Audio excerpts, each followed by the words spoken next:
안녕하세요. 도영의 한국어 공부방에 오신 것을 환영합니다. 오늘 수업부터는 저번에 예고해 드린 대로 본격적으로 탄트라 수행법에 대해서 말씀드릴까 합니다. 근데 이제 그 전에 하나 짚고 넘어갈 게 있어가지고, 요즘 저 12.3 계엄령 사건이 일어나가지고 세상이 좀 시끄러운데 저도 국민의 한 사람으로서 한마디 한번 하고 넘어갈까 합니다. 하여튼 이번 계엄령 사건으로 인해 가지고 세계적인 그 주목을 받게 됐잖아요. 그래서 각 언론에서 아주 떠들썩한데 주로 이제 비판적인 시각으로 보더라고. 주로 이제 유럽 언론에서는 이제 윤석열 대통령의 그 개인적인 권력욕으로 인해서 계엄령을 발표하게 됐다고 분석을 하기도 합니다. 그리고 일본에서는 일부 언론이지만은 윤석열 대통령의 그 정신 상태가 의심스럽다. 제정신이 아니라고 보도된 것도 제가 봤습니다. 그리고 미국의 국무부에서는 그 계엄령이 불법적인 거고 우려스럽다고 처음서부터 일관되게 논평을 하고 있습니다. 하여튼 지금 평시잖아요. 전쟁 상태가 아니라 평시에 뜬금없이 계엄령을 발표함으로써 우리나라 국격이 떨어지잖아요. 일단 국격이 떨어지고 경제가 뭐 엉망으로 되고 국가 시스템이 흔들리잖아요, 지금. 그래가지고 지금 뭐 국가 지도자가 없는 공백 상태로 돼 있고 그러다 보니까 주식이 떨어지죠. 주식이 떨어지고 한 국가의 그 경제 지표인데 그게 떨어지고 환율은 또 막 급상승하고 국가 신용도는 또 곤두박질 치고 그러면 어떻게 해? 외국 자본들이 우리나라에서 막 빠져나가잖아요. 그러니까 경제가 더 나빠지지. 그 외에도 뭐 무수히 많죠, 지금. 근데 제가 봤을 때는 가장 중요한 거, 계엄령 선포로 인해 가지고 가장 중요한 건 뭐냐면 국민들의 불안감이에요. 불안, 초조, 공포, 분노, 뭐 절망감, 이런 것이 가장 큰 데미지예요. 우리 좀 국가적인 손해지. 하여튼 그런 그 중차대한 문제에 지금 봉착이 돼 있는데 그럼에도 불구하고 아주 희망적인 메시지를 제가 전달하고자 합니다. 하여튼 21세기 지금 이제 정신 문명이 도래했잖아요. 물질 문명은 거의 뭐 극에 달았고 이제 정신 문명의 시대로 돌아섰는데 우리나라 같은 경우는 이제 한류가 있잖아요. 한류 전 세계로 퍼지고 있는 한류를 대표로 하는 한민족의 위대성이 전 세계적으로 막 펴주고 있잖아요. 그것은 한편으로 보면은 우리나라 국난이 닥칠 때마다 국민들이 일어났어. 국민들이 뭐 우리나라를 지켜준 거 다른 게 없어. 국민들이 지켜준 거예요, 이게. 그러면서 우리나라를 계속 한 단계씩 업그레이드 시킨 거야. 그래서 지금 선진국 대열에 들었잖아요. 선진국이라는 거는 그냥 경제력, 저번에 제가 몇 번 언급했을 거예요. 경제력이라든지 군사력, 물론 그게 뒷받침이 되겠지만 그것만 가지고 선진국이 되는 게 아니야. 사상적인 체계가 있어야 돼. 사상적인 체계. 우리는 그걸 다 갖췄다 그랬잖아요, 저번에.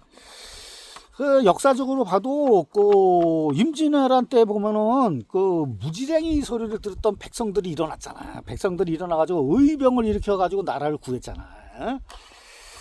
그리고 일제시대 때, 어묵한 일제시대 때는 천대받던 백성들이 그냥 들고 일어나가지고 3.1 만세운동도 일으키고 독립운동, 무장 독립투쟁을 일으켜가지고 우리나라를 지켰잖아요, 이게.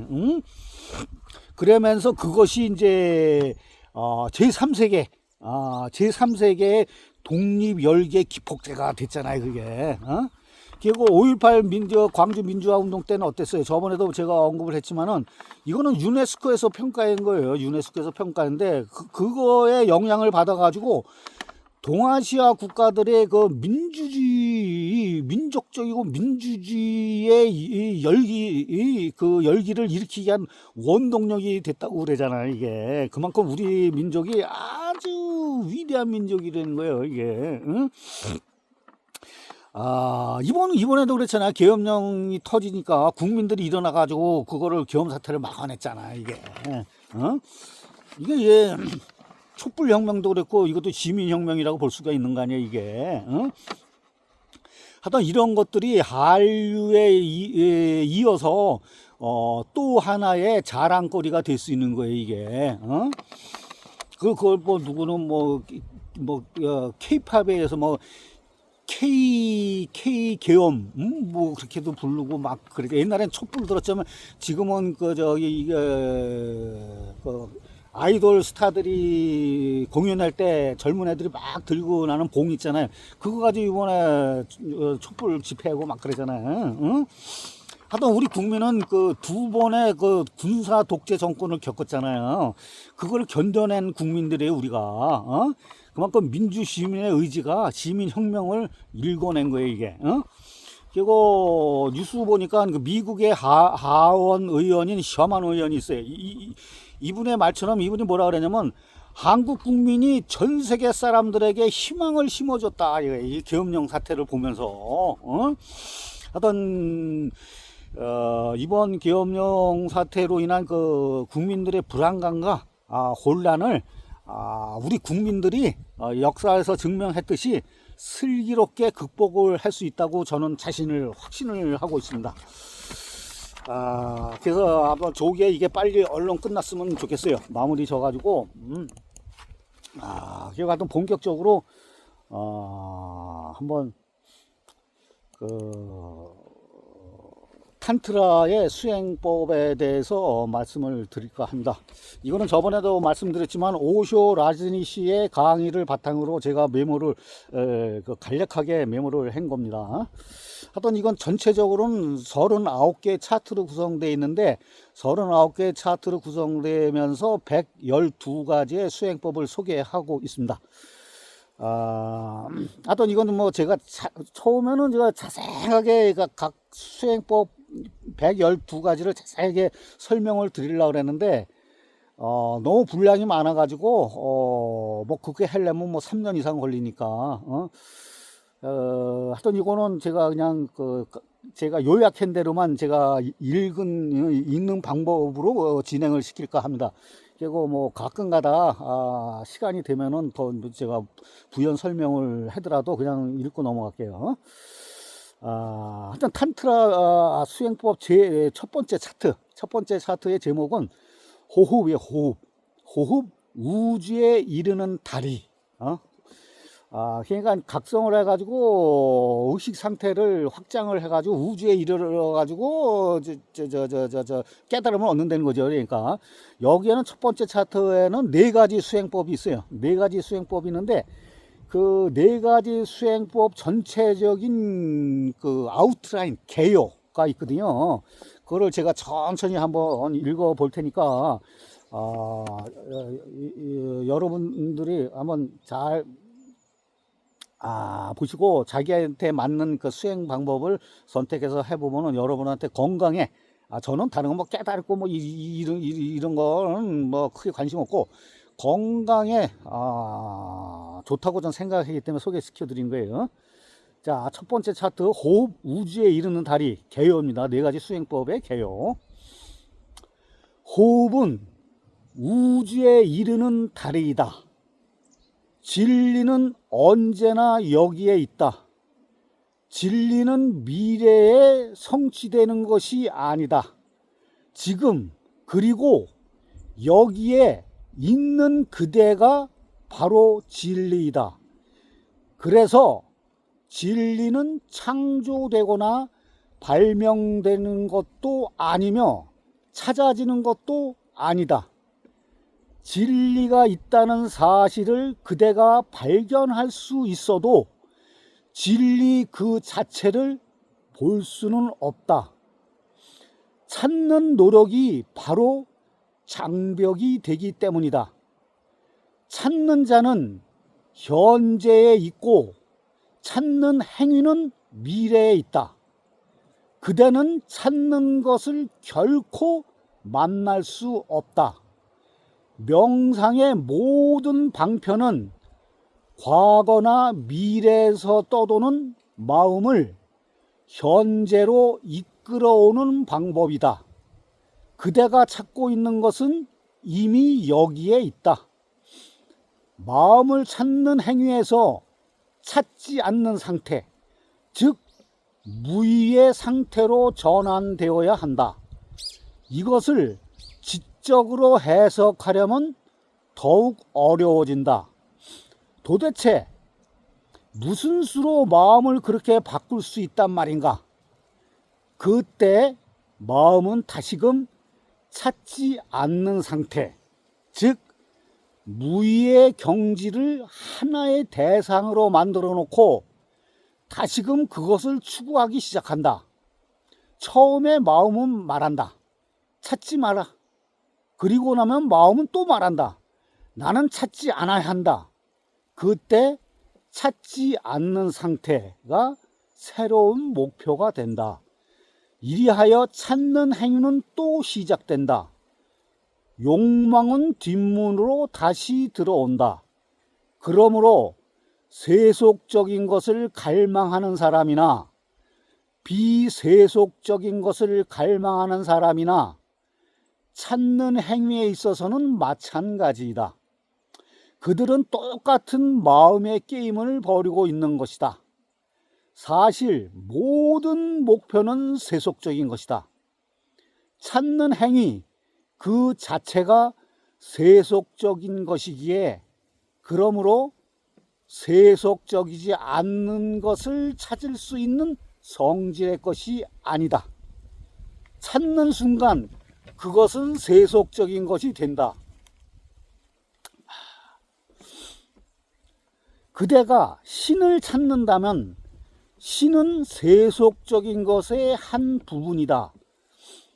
모쿠샤를, 해탈이에요. 모쿠샤가 해탈을 니르바나는 열반입니다.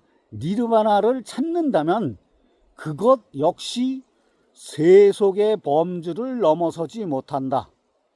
그대의 바람이 곧 세속적이기 때문이다. 그러므로 니르바나를 갈구해서는 안 된다. 갈구가 끝난 상태가 니르바나이기 때문이다. 갈구가 끝난 상태를 갈구한다는 것이 얼마나 웃기는 일인가. 이것을 지적으로 이해하려면 하나의 수수께끼가 될 것이다. 그대가 한 가지 방편을 수행하게 되면 그대의 마음은 과거나 미래로 떠도는 것을 멈추게 될 것이다.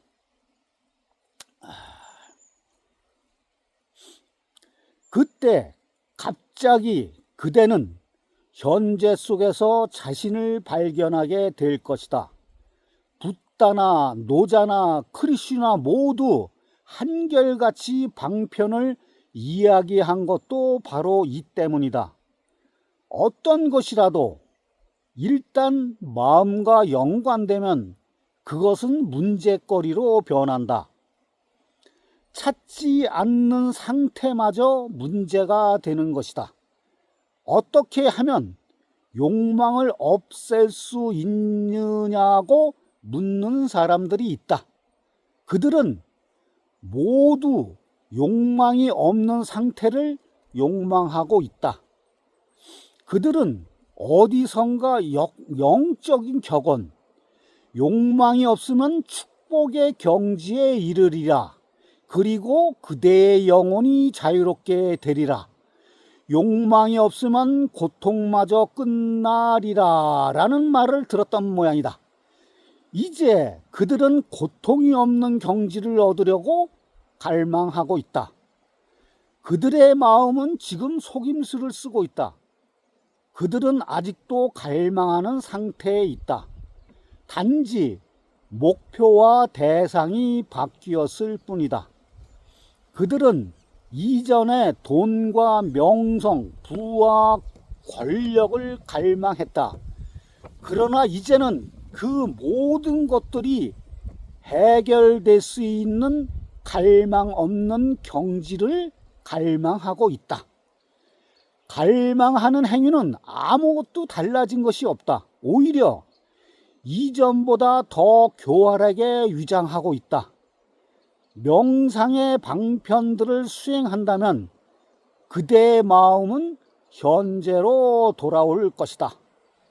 마음이 현재로 돌아올 때 마음의 작용은 멈춘다. 그때 더 이상 마음은 존재하지 않는다. 더 이상 떠다닐 수 없기 때문에 사념이 생겨날 수 없는 것이다. 현재 속에서 사념이 움직일 수 있는 공간이 없다. 만약 그대가 지금 여기에 있다면 어떻게 마음이 존재할 수 있겠는가? 마음은 멈추어 버린다. 그때 그대는 마음 없음, 즉 무심을 얻는다. 그래서 진짜로 중요한 것은 어떻게 해야 지금 그리고 여기에 있을 수 있느냐 하는 것이다. 물론 노력은 할 수 있다. 하지만 그것은 노력이 쓸모없다는 사실을 증명하는 역할 외에 아무것도 아니다. 그대가 현재라고 하는 지점을 정해 놓는 순간 그 지점은 미래 속으로 이동해 버리기 때문이다. 어떻게 현재에 있을 수 있겠느냐고 물을 때 그대는 또다시 미래에 대해서 묻고 있는 것이다. 그리고 현재의 이 순간은 곧바로 물음 속으로 들어가 버리고 그대는 미래의 어느 순간을 꿈꾸게 된다. 그대는 언젠가 갈망도 없고 고통도 없는 경지에 머무를 수 있을 거야 라고 꿈꿀 것이다. 그래서 그대는 또다시 어떻게 하면 현재 속으로 들어올 수 있는가 라고 묻는다. 이 방편을 수행하게 되면 어느 날 불현듯 그대 자신이 지금 그리고 여기에 있다는 것을 발견하게 될 것이다. 그리고 지금 여기에 있는 그대의 존재가 바로 진리이다. 그것이 바로 자유이며 니르바나이다. 삶과 호흡은 불가분의 관계에 있다. 그리고 그 삶 속에서 모든 것은 변한다. 하지만 변하지 않는 것이 있다. 그것은 호흡이다.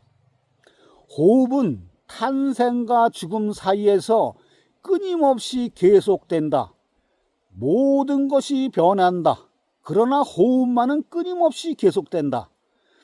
행복할 때나 불행할 때, 젊었을 때나 늙었을 때, 성공했을 때나 실패했을 때, 그대가 무엇을 하든지 그것은 관계가 없다.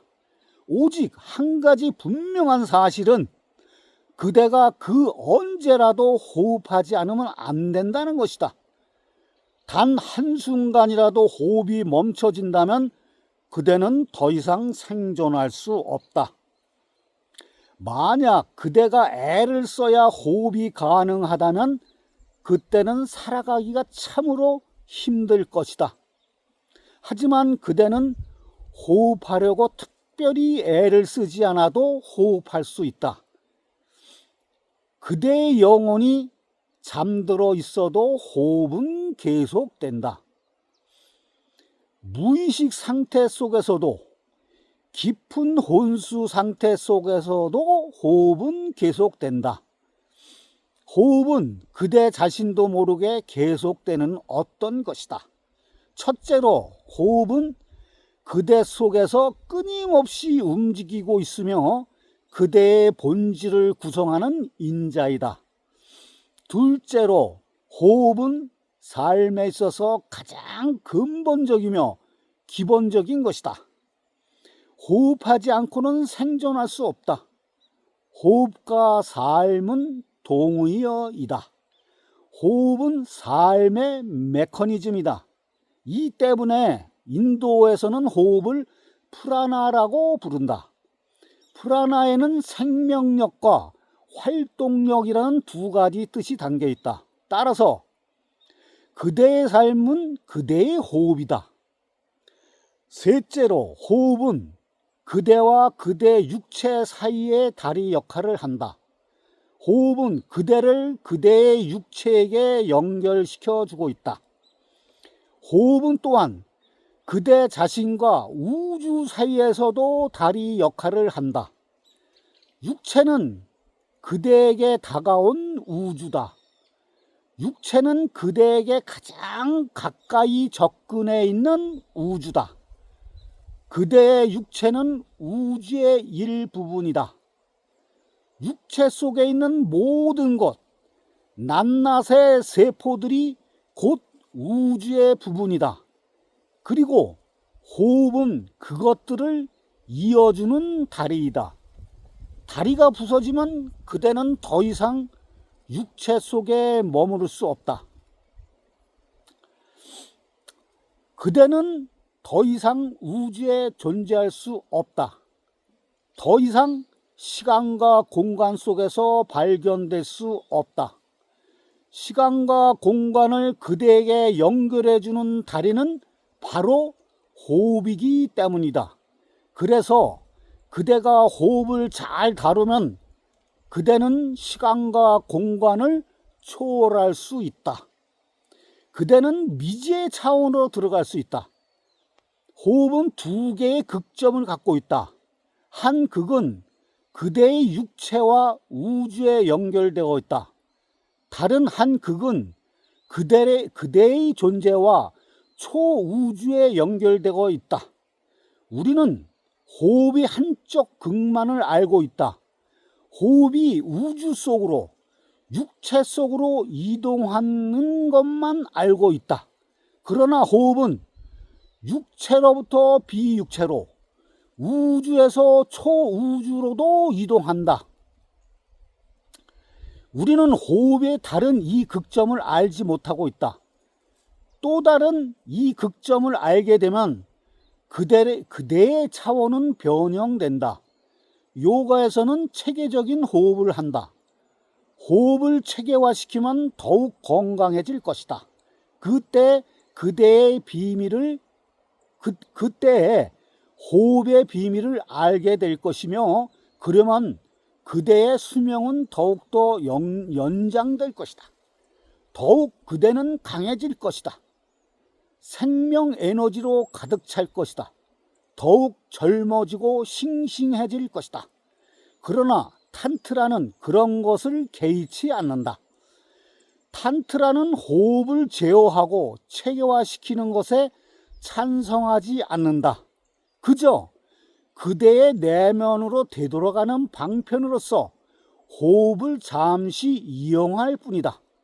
따라서 탄트라에서는 호흡의 특별한 체계나 조절 따위를 수련해서는 안 된다.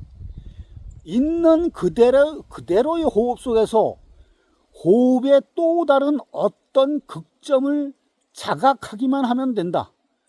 호흡에는 확실히 두 개의 극점이 있다. 그러나 우리는 이 두 극점을 인식하지 못하고 살아왔다. 호흡 속에는 두 극점이 있는데 그것들이 바로 문이다. 다른 세계 속으로, 다른 존재 속으로, 다른 의식 속으로 들어갈 수 있는 문이다. 그것은 그대가 그대의 육체 속으로 들어온 문이다. 그리고 육체를 빠져나갈 때도 그 문으로 나간다. 하지만 그 문은 너무나 미묘하다.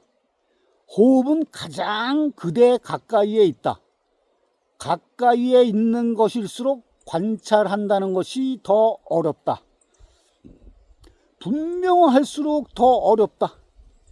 그대와 너무나 밀착되어 있기 때문에 그대와 호흡 사이에 어떤 간격도 없기 때문에 그대는 호흡을 관찰의 대상으로 놓고 보기가 힘들다. 오직 깊은 통찰력이 있을 때만 가능하다.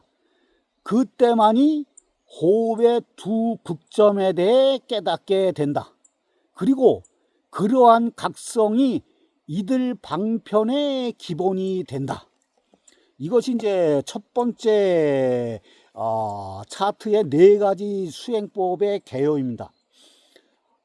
그리고 요까지는 제가 이제 자료를 올려놓는데 유튜브에서는 5,000자 이상을 못 올리게 돼 있어가지고 오늘 제가 전달해 드리는 거 요거 나머지 부분은 티스토리에다가 이제 티스토리로 이제 거기 이제 가보시면 이제 거기에다가 나머지 부분도 다 이제 자료를 올려놓을 테니까 관심 있으신 분들은 티스토리로 넘어가 가지고 보시기 바랍니다.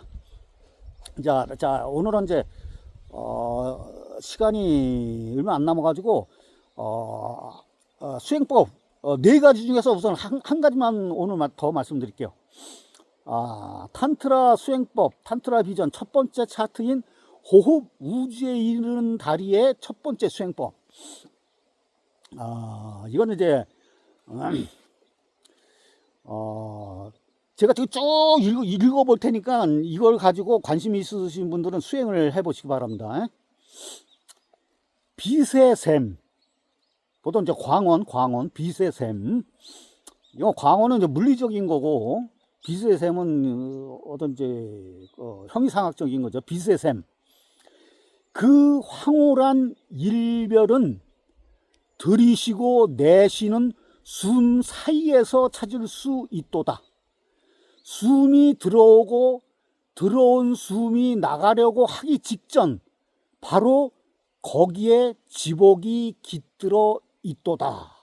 이것이 이제 첫 번째 수행법의 제목입니다. 그래서 이제 이걸 가지고 이제 어떻게 하는지를 이제 설명한 거예요. 이제 자, 그것도 한번 들어보세요. 호흡이 들어온 뒤 이것을 호흡의 하강점이라고 한다. 그리고 돌아나간 직후 이것을 상승점이라고 한다. 거기에 지복이 깃들어 있다. 호흡이 들어올 때 주시하라. 그리고 호흡이 나갈 때 주시하라. 찰나와 같은 순간에 호흡의 정지 상태가 있다. 그 점을 찾아내어야 한다. 그대가 그 점을 잡아내야 한다. 호흡이 들어오기 직전 그리고 나가기 직전 거기에 정지되는 순간이 있다. 그대가 그 순간을 잡을 때 깨달음이 가능하다. 그때 그대는 육체와 호흡이 연결되어 있지 않다. 순간적으로 그 연결고리가 끊기는 것이다. 그때는 그대가 이 세상에 존재하지 않는 순간이다. 이 점을 이해하라. 숨이 멈추는 상태는 그대가 살아있으면서도 죽은 상태다. 하지만 그대는 지금까지 살아오면서 호흡의 정지 순간을 한 번도 인식해 본 적이 없다. 그 순간이 너무나 짧기 때문이다. 내쉬는 숨은 죽음이요 들이쉬는 숨은 탄생이다. 그러므로 그대가 내쉬고 들이쉴 때마다 그대는 죽었다가 다시 사는 것이다. 그 간격은 너무나 짧다. 하지만 그 간격은 반드시 존재한다. 오직 성실하게 주시하는 자만이 그 간격을 발견할 수 있을 것이다. 그때 지복을 경험할 수 있다. 그때 그대는 내면에서 무슨 일이 일어나는지를 알 수 있다. 그렇다고 해서 호흡법을 수련하지는 말라. 호흡을 조절해서는 결코 그 점을 발견할 수 없다. 지금 일어나고 있는 그 상태를 그대로 두라. 완전한 주시는 완전한 자유 속에서만이 가능하다. 그대가 조금이라도 의도적인 면이 있다면 거기에 왜곡이 일어난다. 그리고 그대는 오해하게 될 것이다. 진리를 아는 것은 불생과 불멸을 아는 것이다. 그대가 관념적으로 아는 것과 정지의 순간을 잡아내는 것과는 질적으로 틀리다. 그대가 관념적으로 아는 것은 결코 진리를 아는 것이 아니다. 진리를 안다는 말은 진리를 체험한다는 말이다. 말을 통해서, 사념을 통해서 아는 것은 그저 상상일 뿐이다. 거기에는 아무런 확신도 없다. 그러므로 그대는 이 정지 간격을 잡아내기 위해 모든 주의를 다 기울여야 한다. 그리고 다른 노력은 아무것도 할 필요가 없다. 단지 주의를 기울여라. 그러나 어떤 행위도 개입시키지 말라. 의식의 분명한 각성만을 제외하고는 모든 것이 이미 거기에 갖추어져 있다. 모든 것을 잊어버리고 오직 숨이 들어오고 나오는 것만 살펴라. 그 들락날락하는 통행만을 주시하라. 공기가 그대의 콧구멍에 닿는 감촉을 느껴보라. 그 숨과 함께 단전으로 내려가라. 완전히 깨어있는 중에 호흡과 함께 다녀야 할 것이다. 결코 호흡을 놓쳐서는 안 된다. 앞서가지도 말고 뒤따라가지도 말라. 오직 호흡 그 자체가 되어 호흡과 동시에 존재하라. 호흡과 의식은 하나가 되어야 한다. 호흡이 들어올 때 그대도 들어오라. 그렇게 할 때만이 그대는 들숨과 날숨 사이에 존재하는 정지 간격을 느낄 수 있다. 그것은 간단하면서도 쉽지 않은 일이지만 숨과 함께 들어가고 숨과 함께 나와라. 다만 경계할 것은 정지 간격을 발견하려는 욕망이다. 그 욕망은 의식의 각성의 장애물이 된다. 정지 간격에 이르려는 욕망의 바람이 불 때 그대는 앞으로 전진한다. 호흡이 들어온다. 그러나 그대는 호흡을 앞질러 간다. 호흡보다는 정지 간격에 더 관심이 많기 때문이다. 순간적으로 호흡과 함께 움직일 때 거기에 호흡이 없다면 어떻게 무자각의 상태로 있을 수 있는가? 그때 그대는 알 것이다. 호흡이 텅 빈 상태를 깨닫게 될 것이다. 호흡의 핵심이 들어오는 것도 나가는 것도 아니라는 것을 느낄 때 깨달음의 순간이 온다. 이제 호흡은 완전히 사라졌다. 그 순간을 지복이라 하는 것이다. 그러나 공교롭게도 비그야나 바이라타 탄트라의 첫 번째 방편이 붓다의 이름을 연상케 했다. 붓다 이전부터 이 방편은 사용되었다. 단지 붓다는 이 방편을 통해서 깨달은 자, 즉 붓다가 되었다. 이상입니다.